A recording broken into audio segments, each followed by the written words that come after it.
విశ్వాసము గొప్పది. నీవు నమ్మిన ఎడల నీవు గాక. విత్తాయి 50:28. Praise the Lord. యెహోవా మమ్మును మర్చిపోలేదు, ఆయన మమ్ము ఆశీర్వదించును. కీర్తనలు 115:12. Praise the lord.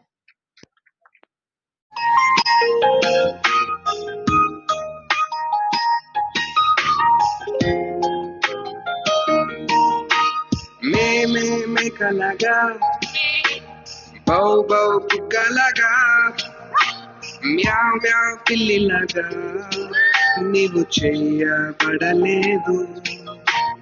యేసు రూపులోనే యేసు బిడ్డలాగా యేసు చేతిలోనే నీవు చేయబడ్డావు. ఎంతో ఎంతో స్పెషల్ నీవు, చింతల్ అన్ని ఇప్పుడే విడువు. ఇది గెలువు అంటే చాలు, ప్రభువుతో నడువు. కుక్కురుక్కు పుడిలాగా కౌ కౌ కాకిలాగా క్వాక్ క్వాక్ బాతులాగా నీవు చేయబడలేదు. యేసు రూపులోనే యేసు బిడ్డలాగా యేసు చేతిలోనే నీవు చేయబడ్డావు. ఎంతో ఎంతో స్పెషల్ నీవు, చింతల్ అన్ని ఇప్పుడే విడువు. ఇది గెలువు అంటే చాలు, ప్రభువుతో నడువు. ఎంతో ఎంతో స్పెషల్ నీవు, చింతల్ అన్ని ఇప్పుడే విడువు. ఇది గెలువు అంటే చాలు, ప్రభువుతో నడువు.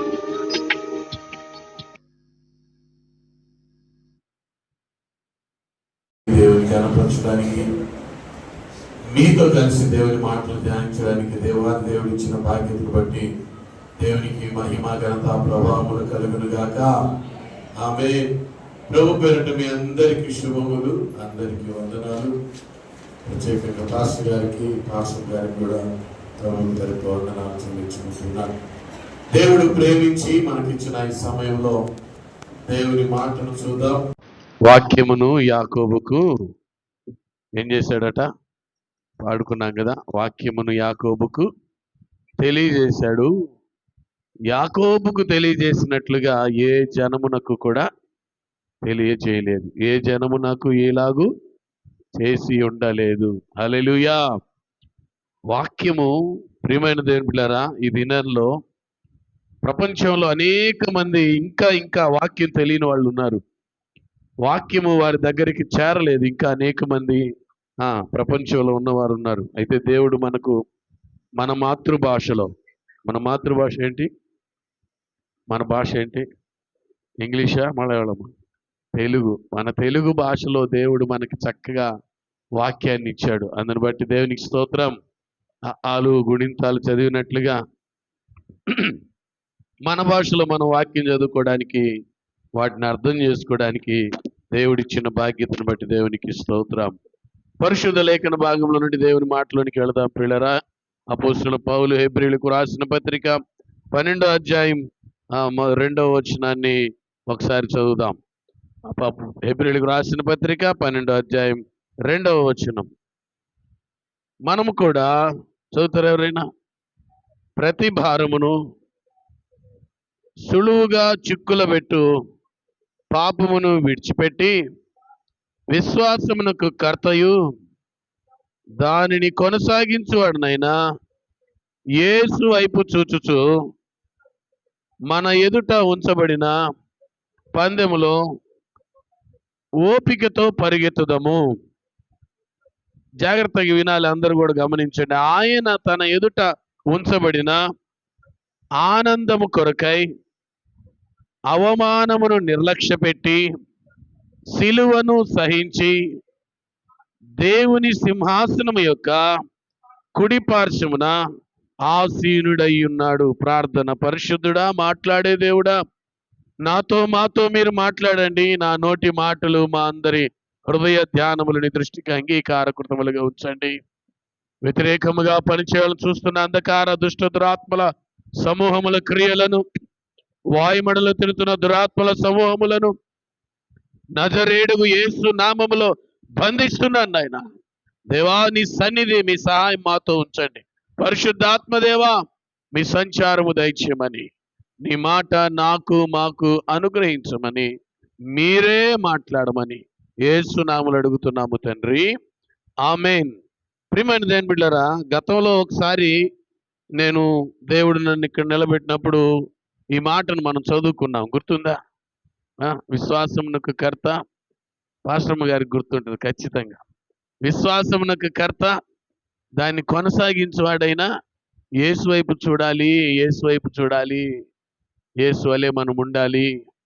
యేసయ్య ఒక మనిషిగా భూమి మీద ఎలా బ్రతికాడో అలాగే మనం కూడా బ్రతకాలి అనే సంగతులు మరియు విశ్వాసాన్ని గురించి మనం ధ్యానించుకున్నాం ఆ దినాల్లో. అయితే ఈ రోజు మాట ఏంటంటే, ఇదే వచనంలో నుండి మరలా ఒకసారి లుకింగ్ టు జీసస్ అందాం. యేసు వైపు చూచుచు. అయితే యేసు వైపు చూస్తే అక్కడ మనం యేసయ్య జీవితాన్ని చూచాం. యేసయ్య మన విశ్వాసాన్ని నడిపించే కర్తగా చూసాం. అయితే ఇక్కడ ఏంటంటే, ఇంకొంచెం ముందుకు వెళితే ఆ తర్వాత భాగంలో ఆయన తన ఎదుట ఉంచబడిన ఆనందము కొరకై అవమానమును నిర్లక్ష్య పెట్టి సిలువను సహించి, ఈ మాట చెప్తాం అందరం, సిలువను సహించి. ఇంకొకసారి చెప్తారా? ఏం సహించాడట? ఏం సహించాడు? సిలువను సహించి. ఈరోజు మనం చూస్తున్న యేసయ్య ఎవరంటే, సిలువను సహించిన యేసు. చెప్దాం ఒకసారి, సిలువను సహించిన యేసు. సిలువను సహించిన యేసు వైపు చూద్దాం. ఇంకొక విధంగా మనం చెప్పుకోవాలంటే, ఒక్కసారి సిలువ వైపు చూద్దాం. ఈరోజు మనం చూడాల్సింది సిలువ వైపు. దేవుడు మనతో మాట్లాడుతున్న మాట ఏంటంటే, లుకింగ్ టు క్రాస్. సిలువ వైపు చూడండి. సిలువ వైపు అంటే ఏ సిలువ వైపు చూడాలా? మన చర్చి పైన సిలువ ఉంది కదా, అది వైట్ కలర్లో హైవే మీద కూడా కనిపిస్తుంది కదా. ఇంకొన్ని సంఘాల్లో రెడ్ కలర్ క్రాస్ ఉంటుంది, కొన్ని చర్చెస్లో బ్లూ కలర్ ఉంటుంది. కొంతమంది పంచలోహాల సిలువ ఉంది, ఇక్కడ కూడా ఒక సిలువ ఉంది కదా. ఏ సిలువను చూడాలి? ఏ సిలువను చూడాలంటే ఆ సిలువ ఈ సిలువ కాదు. యేసుప్రభుల వారు కూడా ఒక మాట చెప్పారు, నన్ను వెంబడించేవాడు ఏం చేయాలా? నన్ను వెంబడించేవాడు తన సిలువను ఎత్తుకొని నన్ను వెంబడించాలి. నన్ను ఎవరైనా వెంబడింపగోరితే తమను తాను ఉపేక్షించుకొని సిలువను ఎత్తుకొని వెంబడించాలి. ఏ సిలువ? తన సిలువ అన్నాడు యేసయ్య. తన సిలువ అంటే ఒక్కొక్కరికి ఒక్కొక్క సిలువ ఉంది. హల్లెలూయా. నాకొక సిలువ ఉంది, నా సిలువ నాకుంది. ప్రతాప్ సిలువ ఉంది. చిరంజీవి గారి సిలువ ఒకటి ఉంది. సరోజిని గారి సిలువ ఒకటి ఉంది. ఒక్కొక్కరికి ఒక్కొక్క సిలువ ఉంది తెలుసా. ప్రతి ఒక్కరూ సిలువను ఎత్తుకోవాలి. సిలువను ఎత్తుకున్న వారే తమను తాము ఉపేక్షించుకొని నాది నేను అనేది ఏదీ లేకుండా, నేనేమై ఉన్నానో అది యేసయ్య వలననే అయ్యున్నాను, దేవుని కృప వలనే అయ్యున్నాను అని ఆ సిలువను ఎత్తుకొని మీ మీ మీ మీ సిలువలు ఎత్తుకొని యేసయ్యను వెంబడించాలి. హల్లెలూయా. అయితే నీ సిలువ నా సిలువ కాదు, కానీ ఇప్పుడు యేసు సిలువ వైపు చూద్దాం. హల్లెలూయా. ఏ సిలువ వైపు చూడాలా? యేసయ్య సిలువ వైపు చూస్తే, ప్రియమైన దేవుని బిడ్డలారా, ఆ సిలువలో ఎన్నో ఎన్నో అద్భుత కార్యాలు. ఆ సిలువను చూస్తున్నప్పుడు మన బ్రతుకులో ఎన్నో అద్భుత కార్యాలు. జట్టి భానుమూర్తి గారు ఆంధ్రక్రైస్తవ కీర్తనలో పాట రాశారు. 198వ కీర్తన, ఆంధ్రక్రైస్తవ కీర్తనలో, సిలువే నా శరణ యనురా, నీ సిలువే నా శరణ యనురా. పడదామా వచ్చా పాట? సిలువయందే ముక్తి బలము చూచితిరా, సిలువయందే ముక్తి బలము చూచితిరా నీ సిలువే నా శరణ జనురా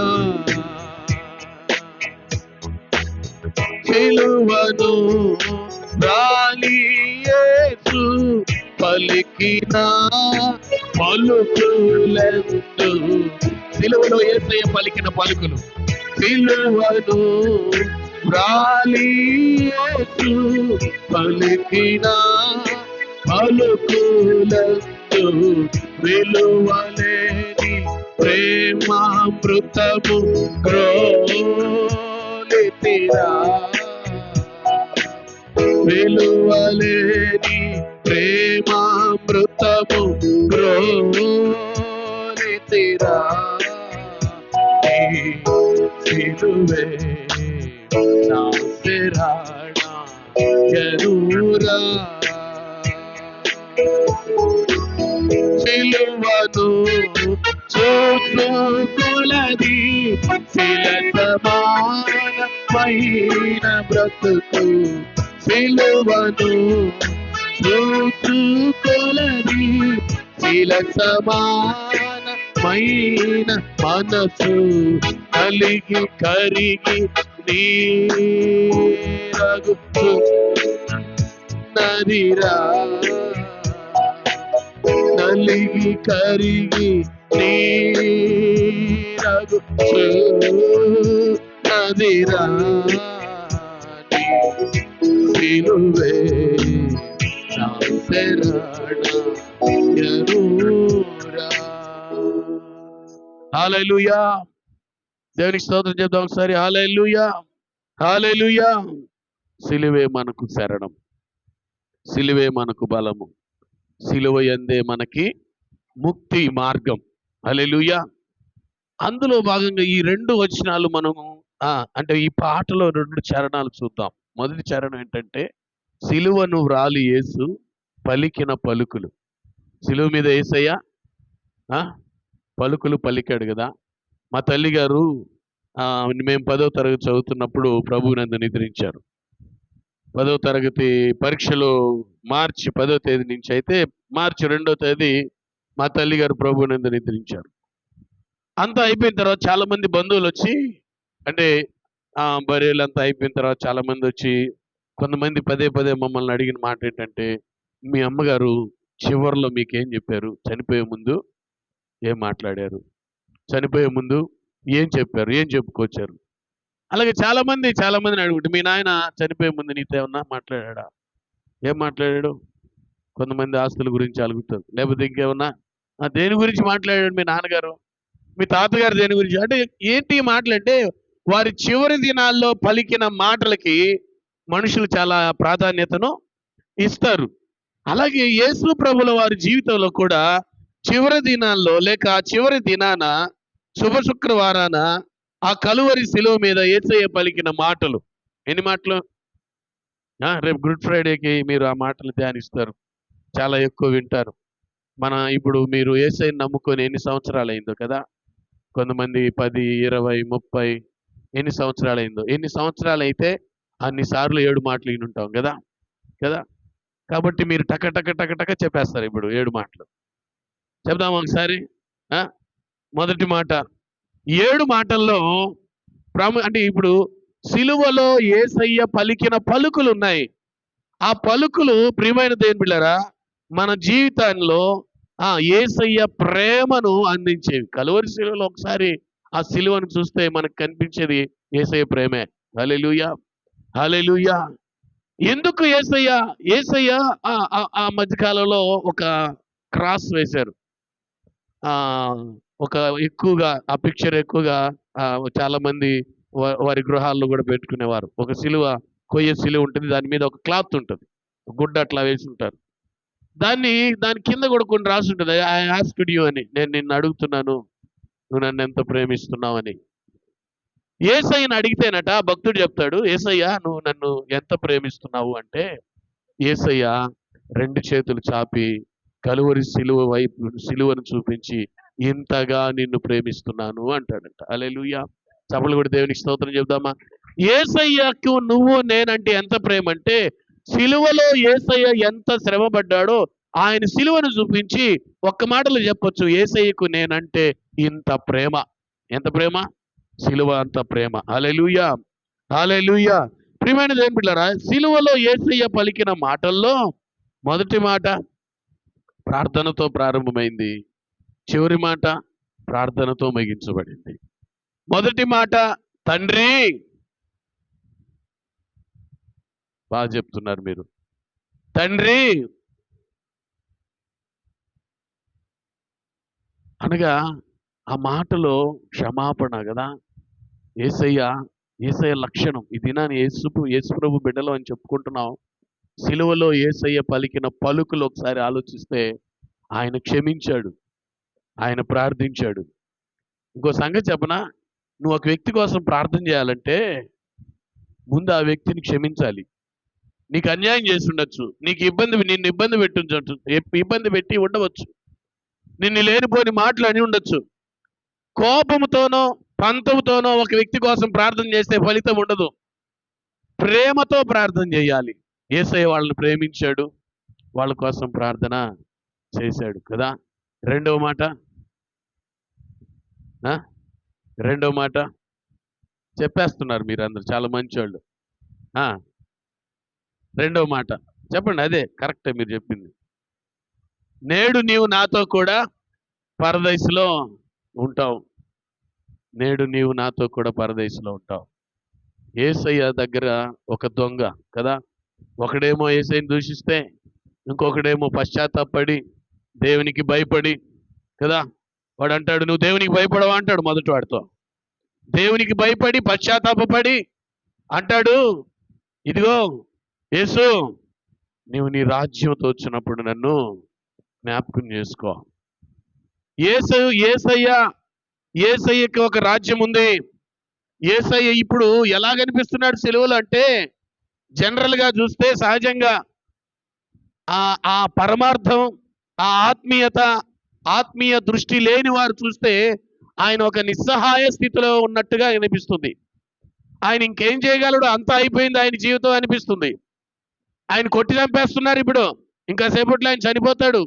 ఇక ఆయనకేముంది అనుకుంటారు. కానీ వీడు గ్రహించిన సంగతి ఏంటంటే, ఈయన ఇప్పుడు చనిపోవచ్చు, కానీ ఈయన మరలా బ్రతుకుతాడు. ఈయనకు ఒక రాజ్యం ఉంది, దేవుని రాజ్యము, ఆ యేసు రాజ్యం ఒకటి ఉంది. యేసు, నువ్వు నీ రాజ్యంతో మరలా వస్తావు. హల్లెలూయా. ఆ అవగాహన ఈ రోజుల్లో చాలా మందికి లేదు. ఆ సంగతి మర్చిపోతున్నారు.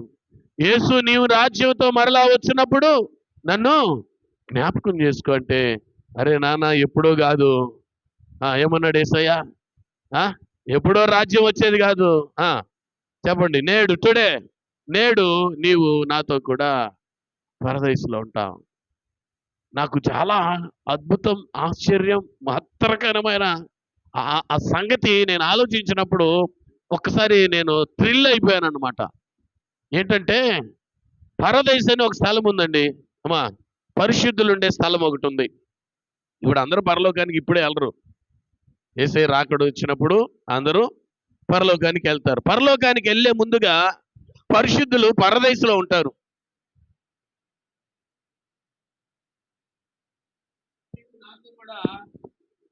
నేడు నీవు నాతో కూడా పరలోకంలో ఉంటావు అట్లా. వాక్యాన్ని మనం బాగా చదివి అర్థం చేసుకోవాలి. హల్లెలూయా. నేడు నీవు నాతో కూడా పరలోకంలో ఉంటావు అట్లా. ఆయన పరదేశంకి వెళ్ళాడు, పరిశుద్ధులు ఉండే స్థలానికి వెళ్ళాడు. హల్లెలూయా. యేసు ప్రభుల వారు పరదేశుకు వెళ్ళాడు. పరదేశులో ఆల్రెడీ అంతకుముందు అబ్రహాం గారు ఉన్నారు, ఇంకెవరున్నారు, భక్తులందరూ ఉన్నారు. అబ్రహాము రొమ్మున అనుకొని ఉన్నవారు ఎవరు చెప్పగలరా? మీరు చదివి ఉంటారు, వినుంటారు కొన్ని మాటలు, కథలు. అబ్రహాము, లాజరు, సుబ్రహ్మణ్యం గారు చక్కగా చెప్పారు. హల్లెలూయా. లాజరు, అబ్రహాము అంటే ఈ లాజరు లాంటి వాళ్ళు దేవుని యందు భయభక్తులు కలిగి చనిపోయిన వారందరూ కూడా పరదేశంలో ఉంటారు. ఇప్పుడు యేసు ప్రభుల వారు పరదేశికి వెళ్తున్నాడు. వెళ్తున్నప్పుడు అంతకు ముందు పరిశుద్ధులందరూ యేసు ప్రభు లేకుండా పరదేశికి వెళ్ళారు. జాగ్రత్త కలిగించండి. Without Jesus Christ they enter into paradise, but this person enter into paradise with Jesus Christ. ఈ దొంగ పరదేశంలోనికి యేసు ప్రభుతో కలిసి ప్రవేశించాడు. హల్లెలూయా, హల్లెలూయా. అందుకే నేనేమంటానంటే, యేసు ప్రభుల వారితో కలిసి పరదేశంలోనికి ప్రవేశించిన మొట్టమొదటి వ్యక్తి ఈ దొంగ. హల్లెలూయా. ఇప్పుడు ఆయన దొంగ అనగలమా? పరిశుద్ధుడు, ఇప్పుడు నీతిమంతుడు, పశ్చాత్తాపడ్డాడు, తప్పు చేశానని ఒప్పుకున్నాడు సిలువలో. హల్లెలూయా, హల్లెలూయా. మూడో మాట, అమ్మా ఇదిగో నీ కుమారుడు, ఇదిగో నీ తల్లి. తల్లి కుమారుల పట్ల, తల్లి కుమారుల పట్ల కుటుంబం. దేవుని బిడ్డలు చాలా మంది సేవ చేస్తామని చెప్పి మేము చర్చికి పోతాం, పాటలు పాడతాం. చర్చికి నేను పోకపోతే అంతా నేనే చెయ్యాలి, అక్కడ నేను చేయకపోతే చర్చి పనులు కావు అని ఇల్లు వాకిలు వదిలేసి ఇంట్లో వాళ్ళకి అన్నం వండకుండా చర్చిలకు వెళ్ళిపోయేవాళ్ళు కొంతమంది ఉన్నారు. యేసు ప్రభు అలా లేడు. ఆయన తల్లి బాధ్యత చూసుకున్నాడు. అలాగే అనగా నేను దాని గురించి కూడా ఒక మాట చెప్తాను. ఏంటంటే, నిజంగా నువ్వు గనక మరియమ్మ లాంటి తల్లివైతే, నువ్వు గనక మరియమ్మ లాంటి తల్లిగా ఉంటే, మరియమ్మ ఎలాంటిదో మనకు బాగా తెలుసు. మీకు అసలైతే ఇంకా చెప్పబడలేదు, ఇంకా ఎక్కువ తెలుసు. ఆల్రెడీ మీరు క్యాథోలిక్ చర్చిలకి వెళ్తూ ఉంటారు కనుక కదా. మరియమ్మ గారు ఎంత ధన్యురాలో, ఎంత పరిశుద్ధురాలో, ఎంతగా దేవుణ్ణి ఎరిగి ఉన్నదో, ఆత్మీయ పరురాలో తెలుసు. అంతగా అదే విధంగా నువ్వు ఉంటే, మరియమ్మ లాంటి తల్లివి నీవైతే, నీ బిడ్డలు యేసు ప్రభు లాగుంటారు. హల్లెలూయా, హల్లెలూయా. నువ్వు గయ్యాళి లాంటి తల్లిగా ఉంటే, నీ బిడ్డలు దెయ్యాల్లాగా మారుతారు. ముసలి ప్రాయం ఆ తల్లికి వచ్చింది, పెద్ద వయసు వచ్చేసింది. మరీ ముసలి ప్రాయం కాకపోయినా పెద్ద వయసు వచ్చింది. చనిపోయే పరిస్థితిలో ఉన్నాడు కుమారుడు. ఇంకొద్దిసేపట్లో చనిపోతాడు. తాను చనిపోతున్నా తన తల్లి బాగుండాలి అని. హల్లెలూయా. నేను చనిపోతున్నా, నా జీవితం ఇంతటితో అంతమైపోతుంది, నేను ఈ భూమిని విడిచి వెళ్ళిపోతున్నా, కానీ నా తల్లి బాధ్యతను గుర్తెరిగి తల్లి బాధ్యతను ఇంకొక కుమారుడికి అప్పగించాడు. హల్లెలూయా. ఇది అనగా దేవుని బిడ్డలు కుటుంబానికి కూడా ప్రాధాన్యత ఇవ్వాలి. కుటుంబాన్ని వదిలిపెట్టి కుటుంబంలో ఇంట్లో వంటలు ఇంటి పని వంట పని చేయకుండా చర్చికి వచ్చి ప్రార్థనలు చేస్తే ఫలితం ఉండదు. ప్రియమైన దేవుని బిడ్డలారా, ఇంకొక మాట చెప్తాను. 4వ మాట చెప్పండి. ఏలి ఏలి లామా సబక్తాని అంటే, నా దేవా నా దేవా, నన్ను త్వరగా చెప్పాలి, వెళ్ళిపోదాం ముందుకి. నా దేవా నన్నెందుకు అంటే, దేవుడు యేసు ప్రభుని చెయ్యి విడిచాడు. చెయ్యి ఎందుకు విడవాల్సి వచ్చిందంటే, నీలో పాపం ఉంటే దేవుడు విడిచిపెడతాడు. ఏ దేవాది దేవుడు పాపిని ప్రేమిస్తాడు కానీ పాపాన్ని ద్వేషిస్తాడు. నీలో ఉన్న పాపం అంటే ఆయనకి ఇష్టం లేదు. కానీ నువ్వు గనక, ప్రభువా నేను పాపినని నువ్వు ఒక్క మాట ఒప్పుకుంటే, నువ్వంటే ఆయనకి ఇష్టం. అమాంతంగా జవరి నిన్ను కౌగిలించుకుంటాడు. హల్లెలూయా, హల్లెలూయా. ప్రియమైన దేవుని బిడ్డలారా, సంసోను దేవుని ఆత్మచేత నింపబడి ఎన్నో గొప్ప కార్యాలు చేసి, వీరోచితమైన కార్యాలు చేసి, ఆత్మ ఆయన్ని రేపగా ఫిలిష్తీయుల మీదకి వెళ్ళాడు. ఆత్మ ఆయనను ఆవహించగా 1000 మందిని చంపాడు, ఆయుధం లేకుండా, గాడిద దవడతో. కానీ అదే సంసోను పాపములోను లోకములో వ్యభిచారంలో పడిపోయిన తర్వాత మరలా శత్రువులు వచ్చారు, సంసోను నీ మీదకి వాళ్ళు వస్తున్నారు అంటే, అక్కడ రాయబడిన చక్కటి మాట ఏంటంటే, దేవుడు సంసోనును ఎడబాసెనని సంసోనుకు తెలియలేదంట. దేవుడు ఎప్పుడో విడిచిపెట్టేశాడు సంసోను. ఎందుకు విడిచిపెట్టాడు? వ్యభిచార గృహంలో ఉంటే, వ్యభిచారితో ఉంటే దేవుడు విడిచిపెట్టకుండా ఉంటాడా? పాపము నీలో ఉంటే, ప్రియమైన దేవుని బిడ్డ, దేవుని సన్నిధిని నువ్వు కోల్పోతావు, దేవుని సహవాసాన్ని నువ్వు కోల్పోతావు. మరి ఒక మాట, 5వ వచనం, నేను దప్పిగొనుచున్నాను. ప్రియమైన దేవుని బిడ్డారా, కలువరి శిలువలో యేసయ్య దప్పిగొన్నాడు. ఇంకొక సంగతి ఏంటంటే, ఇన్ని బాధలు ఓర్చుకున్న ఆయన, ఇన్ని గాయాలు ఓర్చుకున్న ఆయన, ఇంత రక్తం బయటకు వచ్చినా తట్టుకొని శిలువ మీద ఉన్న ఆయన దాహాన్ని కోర్చుకోలేడా? దాహాన్ని కోర్చుకోలేడా? ఎందుకన్నాడు ఆ మాట? ఎందుకన్నాడంటే, లేఖనాలు నెరవేరాలి. లేఖనాలంటే దేవుని వాక్యం. హల్లెలూయా. దేవుని వాక్యం నెరవేరాలి, దేవుని మాటలు నెరవేరాలి. అంటే ఈ దాహము ఏం దాహం ఇదంటే, లేఖనములను నెరవేర్చాలన్న దాహం. చాలా మంది చిన్నప్పటి నుంచి వాక్యాలు వింటున్నాం మనం. ఎప్పుడైనా దేవుడు చెప్పిన 10 మాటల్లో 2 మాటలైనా నువ్వు నెరవేర్చావా? ప్రశ్న. నెరవేరుస్తున్నావా? దేవుని వాక్యానుసారంగా జీవిస్తున్నామా? యేసయ్య సిలువలో, ఎందుకు ఈ మాట అంటే, సిలువలో యేసయ్య పలికిన పలుకులు. తర్వాత మాట, 6వ మాట, సమాప్తమైంది. వెరీ గుడ్, చాలా చక్కగా చెప్తున్నారు. ఆయన దేని నిమిత్తం భూమి మీదకి వచ్చాడో ఆయన పని సమాప్తం చేశాడు. తన ప్రజలను వారి పాపముల నుండి ఆయనే రక్షించను గనుక ఆయనకు యేసు అని పేరు పెట్టారు. ఎందుకు యేసు అని పేరు పెట్టారు? యేసు అంటే రక్షకుడు, రక్షించేవాడు.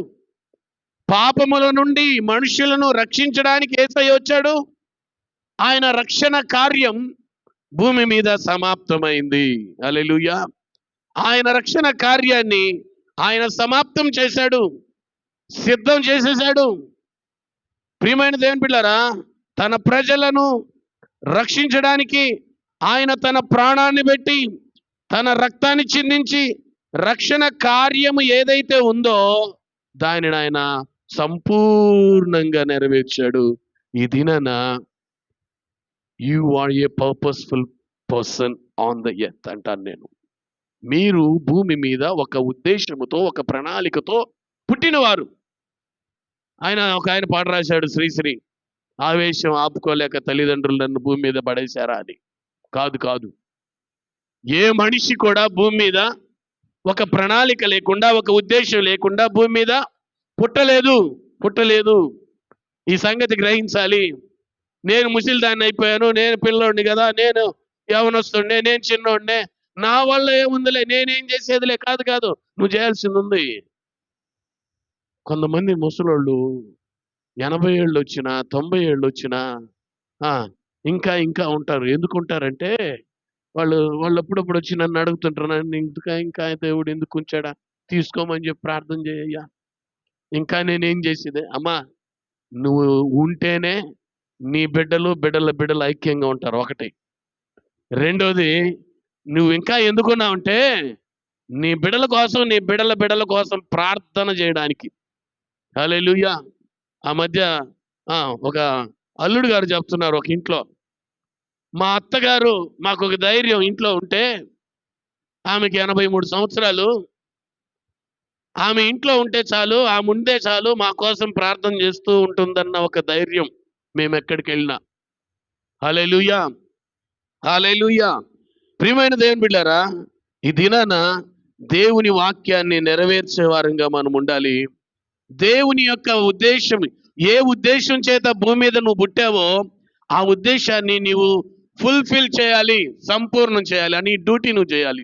Everybody born on the earth to doing one duty. We are on the duty. చెప్పండి, ఓడీలో ఉన్నాం మనందరం. ఎక్కడున్నాం? ఆన్ ద డ్యూటీలో ఉన్నారు. నువ్వు ఇంట్లో ఉండొచ్చు, నువ్వు చిన్న బిడ్డవు అయి ఉండొచ్చు, యవనస్త్రాలు అయి ఉండొచ్చు, పెద్దవారు అయి ఉండొచ్చు, ముసలివారు అయి ఉండొచ్చు. దేవుని దృష్టిలో నువ్వు ఒక డ్యూటీలో ఉన్నావు, పనిలో ఉన్నావు. Do your duty. నీ పని నువ్వు చేయి. దేని నిమిత్తం అయితే నీ భూమి మీద పుట్టావో అడుగు. తెలియకపోతే దేవుణ్ణి, ప్రభువా నన్ను ఎందుకు పుట్టించావు ప్రభువా? జైపాల్ గారి దగ్గరికి, చెన్నై సేవకులు జైపాల్ గారి దగ్గరికి ఎవరైనా బర్త్డే, నా పుట్టినరోజు ఈరోజు ప్రార్థన చేయండి అంటారట. అప్పుడు ఆయన వెంటనే అడుగుతాడంట, ఎందుకు పుట్టావు అంటాడంట. ఏమంటాడు? తెలుసుకోవాలా ఎందుకు పుట్టావు? తెలుసా మీకు నేను ఎందుకు పుట్టాను? నేనేం చేయాలి భూమి మీద? నేను చేయాల్సిన పని చిరంజీవి గారు చేస్తే నేను భూమి మీద అవసరం లేదు. తెలుసా మీకు? నువ్వు భూమి మీద ఉన్నావంటే నువ్వు చేయాల్సిన పని మిగిలి ఉంది. హల్లెలూయా, హల్లెలూయా. ప్రియమైన దేవుని బిడ్డలారా, దేవుని చిత్తములో నీవు చేయాల్సిన పని, దేవుని ఉద్దేశము, దేవుని ప్రణాళికను నువ్వు నెరవేర్చి సమాప్తము చేయాలి. Hallelujah. Then only we have to submit our spirit to the Lord. దేవునికి మన ఆత్మను అప్పగించుకోవాలి. ఆత్మకు చావు లేదు, మరణం లేదు. ఆత్మకు మరణం లేదు. శరీరం మట్టిలో కలిసిపోతుంది. జంతువులకి, మనుషులకి, పక్షులకి, జంతువులకి, మనుషులకు ఉన్న తేడా ఏంటంటే, జంతువులు, పక్షులు ప్రాణము, శరీరం మాత్రమే ఉంటాయి. కానీ మనిషిలో కూడా ప్రాణము, శరీరం ఉంటుంది. దానితో పాటు ఆత్మ ఉంటుంది. ఈ ఆత్మకు చావు లేదు. ఈ ఆత్మను ఎంతో జాగ్రత్తగా, పరిశుద్ధంగా, పవిత్రంగా నువ్వు కాపాడుకోవాలి. అట్ ద సేమ్ టైం నీవు ఆ ఆత్మను దేవునికి అప్పగించాలి. పేతురు భక్తుడు ఒక మాట అంటాడు, నమ్మకమైన వానికి నా ఆత్మను నేను అప్పగించుకోవాలి. స్టెఫన్ అప్పగించాడు కదా చనిపోయే ముందు, తండ్రి నా ఆత్మను నీ చేతికి. యేసు ప్రభుల వారు కూడా అప్పగించారు. ఈ దినాన నీ ఆత్మ ఎక్కడుంది? నీ ఆత్మ దేవునికి దగ్గరగా ఉందా, అపవాదికి దగ్గరగా ఉందా? సిలువలో యేసయ్య పలికిన పలుకులు, నేను చాలా బ్రీఫ్ గా ముందుకెళ్ళాను. ఈ 7 మాటలలో ఎన్నో ఎన్నో ఎన్నో మనం నేర్చుకోవాల్సిన సంగతులు. మీ గుడ్ ఫ్రైడే రోజు ఇంకా మీరు ఎక్కువగా వాటి గురించి నేర్చుకుంటారు. హల్లెలూయా. ఇదే పాటలో 2వ చరణం పాడదామా? 2వ చరణం పాడదాం ఈ పాటలో.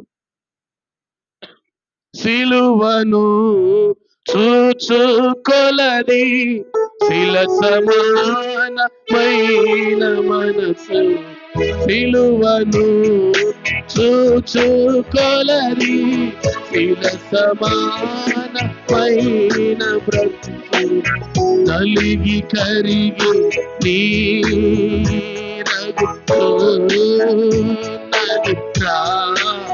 సిలువను చూచుకొలది, మరల పడదాం.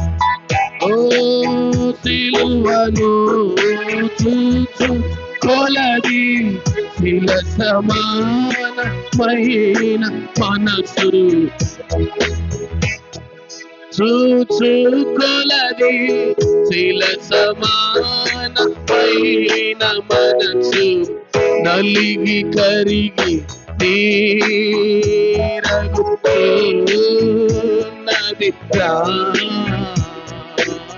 నలిగి కరిగి నీరగుతున్నది.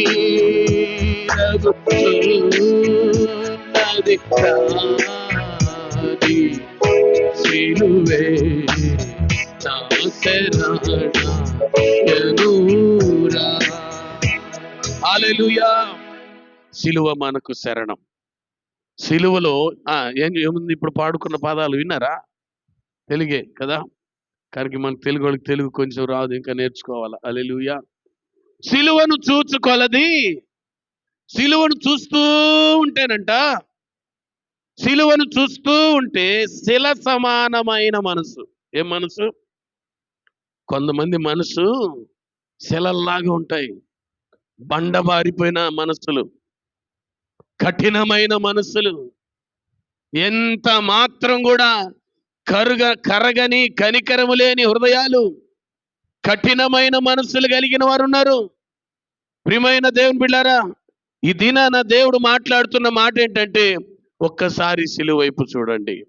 నీ కఠినమైన మనసు, నీ బండబారిపోయిన మనసు, నీ బండలాంటి మనసు కరగాలి. కరుగుతుంది. నిజంగా సిలువ వైపు చూసినప్పుడు, ప్రియమైన దేవుని బిడ్డారా, ఆ సిలువ వైపు చూస్తున్నప్పుడు మనసట శిల సమానమైన మనసు నలిగి కరిగి నీరవుతుంది. దావీదు ఒక మాట అన్నాడు. ఎవరైనా నిద్ర వస్తుందా? ఎవరికైనా నిద్రపోని వాళ్ళందరూ ఒకసారి దేవునికి స్తోత్రం చెప్దాం. హల్లెలూయా, హల్లెలూయా. ఎవరికి నిద్ర రావట్లేదు కదా? దేవునికి స్తోత్రం. మీరందరూ చాలా మెలకువగా ఉన్నందుకు మీకు ప్రత్యేక వందనాలు. దావీదు గారు ఏమంటారంటే, ప్రభువా, విరిగి నలిగిన మనస్సే ఏమన్నాడు? నీకు ఇష్టమైన బలి. దేవునికి ఇష్టమైంది ఏంటంటే విరిగి నలిగిన మనస్సు. దేవుని సన్నిధిలో ఎవరైతే విరిగి నలిగిన హృదయం కలిగి వణుకుతుంటారో ఆ వానినే ఆయన దృష్టి ఉంచుతాడట. దేవుని దృష్టి వాని మీద ఉంటది. ఈ దినాన నువ్వు కఠినంగానో అహంకారంగానో గర్వంగానో ఉంటే దేవుని సన్నిధి నువ్వు అనుభవించలేవు, దేవుని కార్యాలు నువ్వు చూడలేవు. ప్రసంగి గ్రంథకర్త ఒక మాట అంటాడు, 5వ అధ్యాయం చదవనక్కర్లేదు కానీ, నువ్వు దేవుని మందిరానికి పోయినప్పుడు నీ ప్రవర్తన జాగ్రత్తగా చూసుకో అని చెబుతూ ఆయన ఆకాశం అందు ఉన్నాడు, మనము భూమి మీద ఉన్నాము. మన మాటలు తక్కువగా ఉండాలి, అనాలోచితంగా దేవుని మందిరంలో మనము మాట్లాడకూడదు. ఆయన ఉన్నతమైన వాడు, మనం క్రింద ఉన్నవారం, ఆయన పైన ఉన్నవారం. సింపుల్గా చెప్పాలంటే ఆయన పైన ఉన్నాడు, మనం ఎక్కడున్నాం? కింద ఉన్నాం. క్రింద ఉన్న మనము పై వాళ్ళలాగా మాట్లాడకూడదు. పైన ఉన్న వారిలాగా వీడికి కళ్ళు నెత్తి మీదకే ఏరే మేము కనపడ్డాలని నీకు అంటుంటారు అప్పుడప్పుడు కొంతమంది. అమ్మో వీడి కళ్ళు నెత్తి మీద వచ్చాయమ్మా, 4 డబ్బులు రాగానే మేము కనపడడం లేదు వీడికి. కొంతమందికి కళ్ళు ఎక్కడికి వచ్చేస్తాయంట? నెత్తి మీదకి వచ్చేస్తాయంట. ఉదాహరణకి మా జనరల్గా ఆలోచించండి, సహజంగా నిజంగా నీ కళ్ళు ఇళ్ళకి వెళ్ళే అనుకోండి, ఇక్కడికి నువ్వు రోడ్డు మీద పోతుంటే నీ బ్రతికేంది? నువ్వు పొయ్యి కాడ ఉన్నప్పుడు నీ కళ్ళు ఇట్టపోతే ఏం చేస్తావు? కళ్ళు ఇక్కడ బాగూడదు, కళ్ళు ఉండాల్సిన దగ్గరే ఉండాలి. హల్లెలూయా. తగ్గాలి. ఈ మధ్యకాలంలో పెద్ద స్లోగన్ బాగా పాపులర్ అయింది కదా, తగ్గకూడదు, అసలు తగ్గడానికి వీలే లేదు అని. కానీ తను తగ్గించుకొని వాడే హెచ్చింపబడతాడు. తగ్గాలి ఈ దేవుని సన్నిధిలో. ఆయన పైన ఉన్నాడు, మన క్రింద ఉన్నాం. ప్రియమైన దేవుని బిడ్డలారా, దేవుని సన్నిధిలో మనము కరిగి నలిగి నీరవ్వాలి. నలిగి కరిగి నీరవ్వాలి. సిలువను చూడండి ఒకసారి. అందుకే ప్రతిదినం ఇక్కడ మీకు 2 వ్యక్తుల్ని త్వరగా జ్ఞాపకం చేసి ముందుకు వెళ్తాను. మత్తయి సువార్త 27వ అధ్యాయం 13వ వచనం. మత్తయి సువార్త 27వ అధ్యాయం 13వ వచనం చదవండి త్వరగా. 27:13. కాబట్టి తీసారా? యవనస్తులు చాలా స్పీడ్గా ఉండాలి, వాక్యం చదవాలి. కాబట్టి పిలాతు నీ మీద వీరెన్ని నేరములు మోపుచున్నారో నీవు వినలేదా? ఎవరున్నారు? ఇప్పుడు మీరు చదివిన భాగంలో ఎవరు కనపడ్డారండి అమ్మా? అక్కడ ఒక వ్యక్తి ఉన్నాడు. ఎవరైనా? పిలాతు. ప్రియమైన దేవుని బిడ్డలారా, ఒక అధికారిగా ఉన్నాడు. యేసయ్యను ఆయన దగ్గరికి తీసుకొచ్చారు. సిలువ వేయడానికి లేక సిలువకు అప్పగింపబడిన యేసయ్యను సిలువ వేయడానికి యేసయ్యను తీసుకొచ్చారు. సిలువ వేయడానికి తీసుకొని రాబడిన యేసయ్యను పిలాతు చూస్తున్నాడు. జాగ్రత్తగా ఆలకించండి. పిలాతు యేసయ్యను చూచాడు. పిలాతు యేసయ్యను చూస్తున్నాడు. ఏ యేసయ్యను చూశారు? ఏ యేసయ్యను చూశాడు? ఎలాంటి యేసయ్యను చూశాడంటే సిలువ వేయడానికి తీసుకొని రాబడిన యేసయ్య. అర్థమవుతుంది కదా? వింటున్నారా? సిలువ వేయడానికి తీసుకొని రాబడిన యేసయ్యను చూస్తున్నాడు. చూశాడు. ఆయన వీళ్ళు ఎన్నో నేరాలు యేసయ్య మీద మోపుతున్నారు. రకరకాలుగా యేసయ్య మీద నెపాలన్నీ మోపుతున్నారు. పిలాతు అంటాడు, నీ మీద వీరెన్ని నేరములు మోపుతున్నారో నీవు వినలేదా?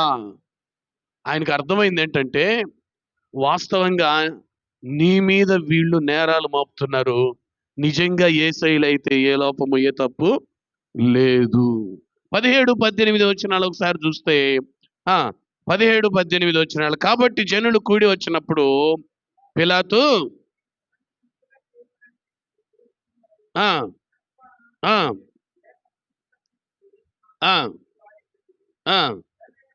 ఏలనగా వారు అసూయ చేత ఆయనను అప్పగించిరని అతడు ఎరిగి ఉన్నాడు.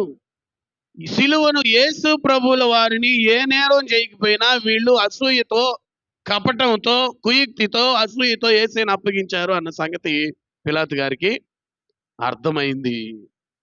యేసయ్యను ఎలాగైనా విడిపించాలనే ప్రయత్నం చేశాడు.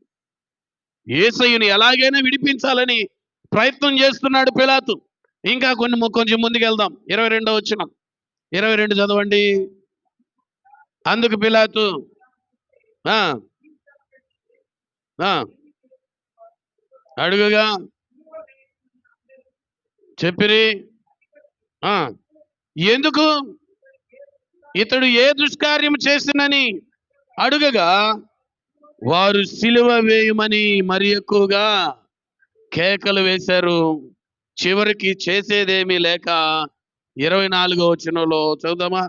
పిలాతు అల్లరి ఎక్కువగుచున్నదే గాని తన వలన ప్రయోజనమేమీ లేదని గ్రహించి నీళ్లు తీసుకొని జన సమూహం ఎదుట చేతులు కడుక్కొని ఈ నీతిమంతుని రక్తమును గూర్చి నేను నిరపరాధిని, మీరే చూసుకోండి, నేను నిరపరాధిని. ప్రియమైన దేవుని బిడ్డారా, పిలాతు యేసయ్యలో ఏ దోషము లేదు. జాగ్రత్త వినండి. యేసయ్యలో ఏ దోషము లేదు. యేసయ్యను బంధించి ఈడ్చుకొని వచ్చి అక్కడికి తీసుకొచ్చారు. యేసయ్యను బంధించి తీసుకొని వచ్చారు. కొట్టుకుంటూ తీసుకొచ్చారు, హేళన చేసుకుంటూ తీసుకొచ్చారు. అలా యేసయ్యను చూచినప్పుడు పిలాతుకి తెలిసింది ఈయనలో ఏ నేరము లేదు. ఆ తర్వాత పిలాతు భార్య గారు కూడా చెప్పారు, ఆ నీతిమంతుడి జోలికి పోవద్దు, ఆయన నీతిమంతుడని. మొత్తం మీద పిలాతు యేసయ్యను చూస్తూ ఉన్నప్పుడు పిలాతు మనస్సు కరిగింది. హల్లెలూయా, హల్లెలూయా. పిలాతు యేసయ్యను చూచి ప్రభావితుడయ్యాడు. యేసయ్యను చూచి ప్రభావితుడయ్యాడు. నిజంగా ఈయనలో ఏ నేరం లేదు, ఈయనలో ఏ తప్పిదము లేదు, ఈయన ఏ దోషము చేయలేదు. ఇదిగో వీళ్ళందరూ కలుసుకొని ఈయనను అసూయతో అప్పగించారు అని యేసయ్య గురించి అవగాహన చేసుకున్నాడు. మొత్తం మీద యేసు ప్రభువుని చూచి పిలాతు మనసు ప్రభావితమైంది. యేసు ప్రభువును చూచి పిలాతు ఈయనలో ఏ నేరము లేదు, ఈయన ఏ తప్పిదము చేయలేదు, ఈ విషయంలో నేను నిరపరాధినని ఆ చేతులు కడుక్కున్నాడు. యేసయ్యను చూస్తే నీ మనసు మారిపోద్ది. యేసయ్యను చూస్తూ ఉంటే, యేసయ్య సిలువను చూస్తూ ఉంటే, నీ కొరకు శ్రమపడిన యేసయ్య, నీ కొరకు బాధపడిన యేసయ్య, నీ కొరకు హింసింపబడిన యేసయ్య, ఆ యేసయ్యను చూస్తూ ఉంటే, ఆ సిలువ వేయబడిన యేసయ్యను చూస్తూ ఉంటే, సిలువలో యేసయ్య పలికిన పలుకులు వింటూ ఉంటే, ధ్యానిస్తూ ఉంటే నీ బ్రతుకు మారుతుంది, నీ మనస్సు మారుతుంది. నువ్వు నలిగి కరిగి నీరు అవుతావు. నీవు బండలాంటి నీ హృదయము మాంసపు గుండెలాగా మెత్తగా మారుతుంది.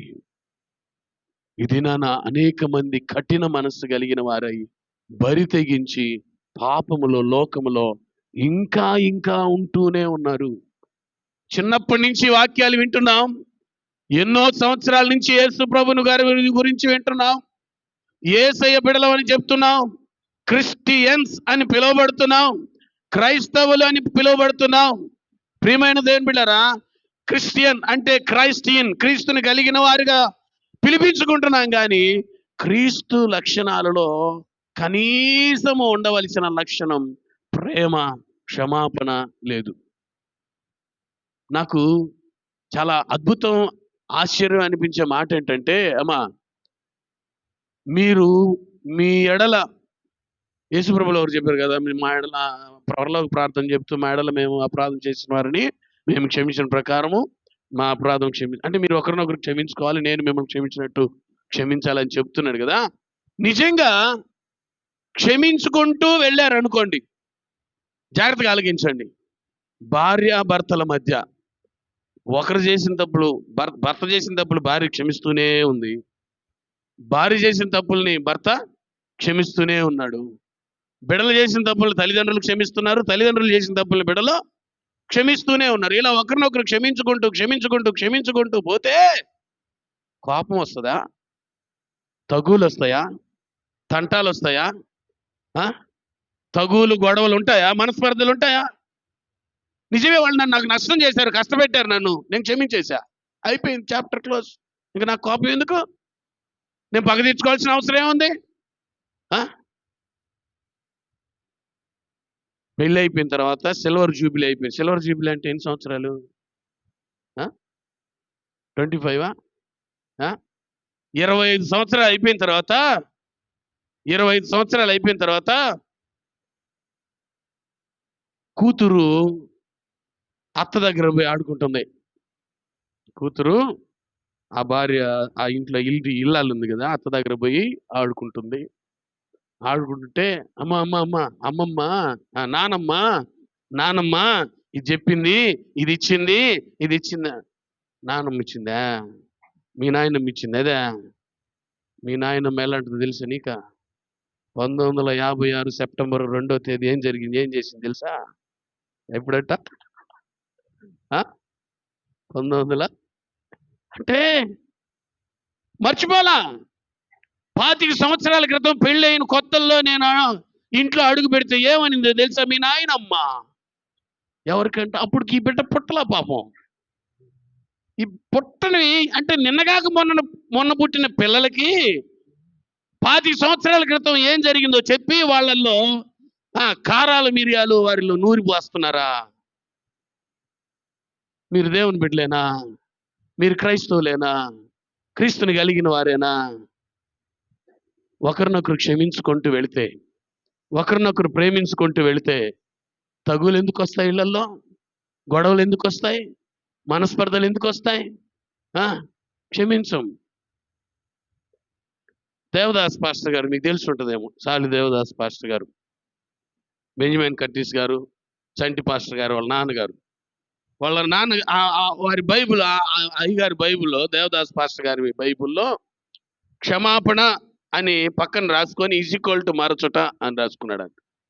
ఆయన చూపించాడు నాకు, బెంజమిన్ కర్టీస్ గారు చూపించారు. క్షమాపణ అంటే సారీ క్షమించాలేపో అని అలా కాదు. ప్రియమైన దేవుని బిడ్డలారా, ఇక్కడ యేసు ప్రభుల వారి ఇక్కడ యేసయ్య సన్నిధిలో మనం కరిగి నరిగి విరిగి నలిగిన హృదయం కలిగిన వారిగా ఉండాలి. యేసయ్య సిలువను చూస్తూ ఉంటే నీ హృదయం మారిపోద్ది, నీ మనసు మారిపోద్ది. పిలాతు ప్రభావితుడయ్యాడు, పిలాతు గుర్తెరిగాడు, పిలాతు గ్రహించాడు యేసు ప్రభుల వారు ఏ పాపం చేయలేదు, ఏ లోపము లేదు, ఆయనలో ఏ తప్పు లేదు అని. రెండో వ్యక్తి దగ్గరికి వెళ్ళి నేను ముగించేస్తాను పిల్లలు. మార్క్స్ వార్త 15వ అధ్యాయం 39వ వచనం చదవండి. మార్క్స్ వార్త 15వ అధ్యాయం 39వ వచనం. ఆయనకు ఎదురుగా నిలిచి ఉన్న శతాధిపతి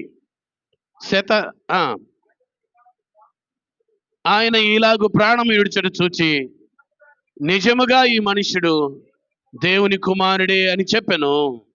నిజముగా ఈ మనుష్యుడు దేవుని కుమారుడే. ఆయన ఈలాగు ప్రాణము విడుచుట చూచాడు. యేసు ప్రభుల వారు సిలువలో ఏ విధంగా ఆయన చనిపోయాడు, ఏ విధంగా ప్రాణం విడిచాడు. ఈ రెండో వ్యక్తి, మొదటి వ్యక్తి ఎవరు? పిలాతు. రెండో వ్యక్తి శతాధిపతి. చెప్పండి, 100 మందికి అధిపతి. ఇదే మాట లూకాసు వార్త 23:47 వచనంలో కూడా ఆ మాట ఉంటుంది. ఒకసారి చదువుదాం. 23వ అధ్యాయం లూకాసు వార్త 47వ వచనం. 23వ అధ్యాయం 47వ వచనం. శతాధిపతి జరిగినది చూచి ఈ మనుష్యుడు నిజముగా నీతిమంతుడై ఉండెనని చెప్పి దేవుని మహిమ పరిచాడు. నిజముగా ఈయన దేవుని కుమారుడని, ఈయన నీతిమంతుడని, దేవుని కుమారుడని గ్రహించాడు, నీతిమంతుడని గ్రహించాడు, దేవుని మహింపరిచాడు. ప్రియమైన దేవుని బిడ్డ, ఇన్ని సంవత్సరాలు, ఇన్ని దినాలు సిలువను చూస్తున్నావే, యేసయ్యను గురించి తెలుసుకుంటున్నావే, మరి నీలో ఎంత మార్పు వచ్చింది? పిలాతులో మార్పు వచ్చింది, శతాధిపతిలో మార్పు వచ్చింది. శతాధిపతికి ఈయన నిజముగా దేవుని కుమారుడే అని గ్రహించాడు, దేవుని మహింపరిచాడు, ఈయన నీతిమంతుడని గ్రహించాడు. ఇదేనా ఒక సిలువను నీవు చూడాలి. ప్రతి దినాన ప్రతిరోజు కల్లో కూడా మనం మర్చిపోకుండా మన ముందు పెట్టుకోవాల్సింది యేసు ప్రభుల వారి సిలువ. హల్లెలూయా, హల్లెలూయా, హల్లెలూయా. జరిగినది చూచి శతాధిపతి ఈ మనుష్యుడు నిజముగా నీతిమంతుడని చెప్పి దేవుని మహిమపరిచాడు. ఇంగ్లీష్ గ్రామర్లో ఒక వర్డ్ ఉంది, వి షుడ్ అనే మాకు షుడ్ ఉంటుంది కదా. షుడ్ కంటే కూడా ఇంకా పవర్ఫుల్ వర్డ్ ఇంకోటి ఉంది, ఆట్ అని. వి ఆట్ టు డూ దట్. ఖచ్చితంగా ప్రాణం పోయినా సరే తప్పనిసరిగా దాన్ని మనం చేయాలి. వి ఆట్. ఏం చేయాలంటే we ought to meditate Jesus Christ crucifixion. We ought to meditate the Jesus Christ cross.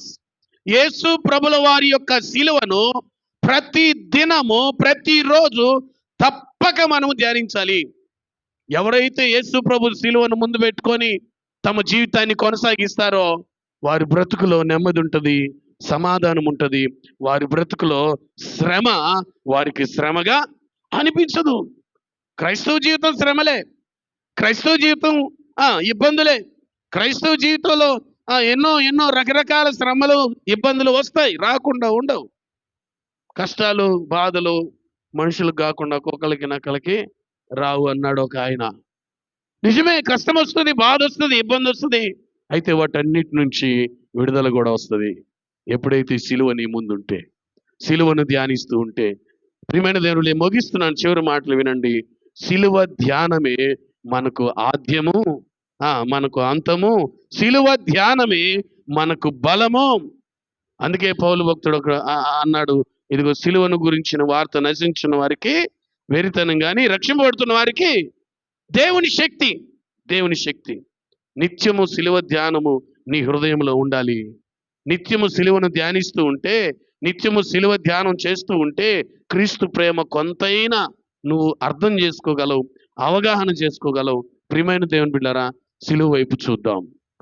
సిలువ వైపు చూస్తూ ఉంటే ఆ సిలువ నిన్ను ఈ లోకంలో ఆత్మీయ జీవితంలో విజయ పదమున నడిపిస్తుంది. హల్లెలూయా. కళ్ళు మూసుకుందాం, ప్రార్థన చేసుకుందాం. కళ్ళు మూసుకుందాం. ప్రియమైన దేవుని బిడ్డలారా, కలువరి సిలువ వైపు చూచిన ఆయన పలికిన పలుకులలో 7 మాటలలో ఇదిగో ఎన్నో అద్భుతమైన సంగతులు ఉన్నాయి. ప్రేమ, క్షమాపణ, బాధ్యత. ప్రేమ, క్షమాపణ, బాధ్యత. కుటుంబ బాధ్యత ఉంది. అలాగే తండ్రి చిత్తమును నెరవేర్చే బాధ్యత. దేని నిమిత్తమై ఈ భూమి మీద పుట్టావో దానిని సంపూర్ణం చేయడం. ప్రియమైన దేవుని బిడ్డలారా, నీ ఆత్మ నరకపాలు కాకుండా, సాతాను పాలు చేసుకోకుండా యేసయ్య దేవుని సన్నిధిలో దేవునికి సమర్పించడం. సిలువను చూచుకొలది, సిలువను చూచుకొలది, శిల సమానమైన మనసు. సిలువను చూచుకొలది, శిల సమానమైన మనసు. నలిగి కరిగి నీరగుచున్నది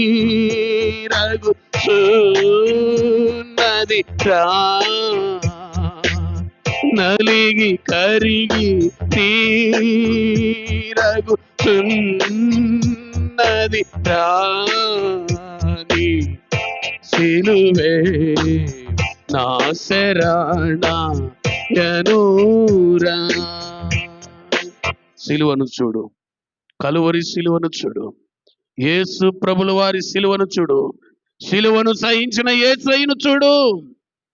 నిత్యము ఆ సిలువ ధ్యానము నీ హృదయంలో ఉంటేనే ఈ ఆత్మీయ జీవితం విజయ పదంలో సక్సెస్ఫుల్గా విజయ పదంలో నువ్వు నడవగలవు. ప్రియమైన దేవుని బిడ్డ, ప్రార్థన చేసుకుందాం. పరిశుద్ధుడా, కృప కలిగిన మా దేవా, మా బ్రతుకులో, మా జీవితంలో మేము ఏమి చూచినా చూడకపోయినా, దేని మీద దృష్టి ఉంచినా ఉంచకపోయినా, కలువరి సిలువ మీద నిత్యము దృష్టి ఉంచి, అయ్యా సిలువను ధ్యానిస్తూ మేము కూర్చున్నా, పండుకున్నా, లేచినా, నిలబడినా, నడుస్తున్నా నిత్యము శిలువ ధ్యానము మా హృదయంలో ఉంచుకొని అయా పరివర్తన చెందుతూ పిలాతు వలె ప్రభావితులమై, శతాధిపతి వలె నిన్ను విశ్వసించిన వారమై నిత్య జీవములో ప్రవేశించు కృప మాకెల్లరికి దయచేయమని యేసు నామములో అడుగుతున్నాము తండ్రి. ఆమేన్.